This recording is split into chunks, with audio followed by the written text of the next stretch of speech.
তোমাদের সঙ্গে আজকে একটা খুব সুন্দর ভেন্যু সেটআপ শেয়ার করছি। তো এই দিনটা ছিল 15ই আগস্ট, আর এই দিন আমার টোটাল 16 পাউন্ডের কেকের অর্ডার ছিল। 15 পাউন্ড ছিল হচ্ছে এই বার্থডেতে, যেখানে আমি এখন কেকটা সেট আপ করছি। তো দেখো পুরো সেট আপের ভিডিওটা দেখো, তোমাদের কেমন লাগছে অবশ্যই করে জানিও।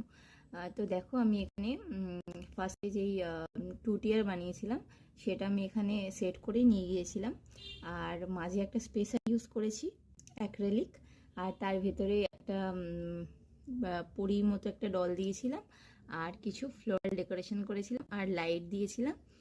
আর পুরো কেকটা ছিল হচ্ছে 4 টিয়ারের ওপরে, তো সেটা করেছিলাম।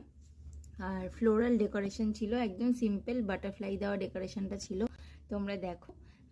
তো সবাই এত হেল্পফুল ছিল ওখানে, কি বলবো। আমার একটুও মানে ভেন্যু সেট আপ মানে ভয় হওয়ার কথা, কিন্তু আমার বিশ্বাস করো একটুও ভয় করেনি। এত সবাই মিলে আনন্দ করছিল, মজা করছিল, ডান্স করছিল, যে আমার মানে কাজ করতে সত্যিই ভীষণ ভীষণ ভালো লেগেছে।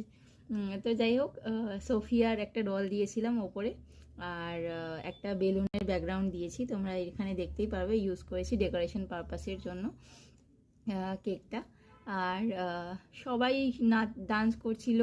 হ্যাঁ, এত সুন্দর লাগছিল সেট আপ করতে, কি বলবো।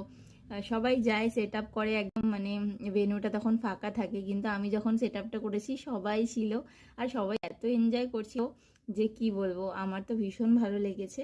আর এই তো ছিল কেক কাটিংয়ের ভিডিও। আমাদের সানভি ছিল হচ্ছে জন্মদিন, প্রিন্সেসের মতো একদম সেজেছিল সানভি, ভীষণ সুন্দর লাগছিল, কিউট। আর তারপরে এই তো কেক কাটিং হলো, তারপরে তো আমরা সবাই মিলে খুব মজা করেছিলাম ওখানে। তো তোমাদের কেমন লাগলো পুরো কেকের ভিডিওটা অবশ্যই করে জানিও। ভালো লাগলে একটা লাইক কমেন্ট শেয়ার করে দিও, আর তোমাদের যদি কারো এমন ধরনের সুন্দর সুন্দর কাস্টমাইজ কেকের প্রয়োজন হয় আমার সাথে যোগাযোগ করে নিতে পারো। আশা করছি তোমাদের ভালো লাগবে। সকলে ভালো থেকো, সুস্থ থেকো।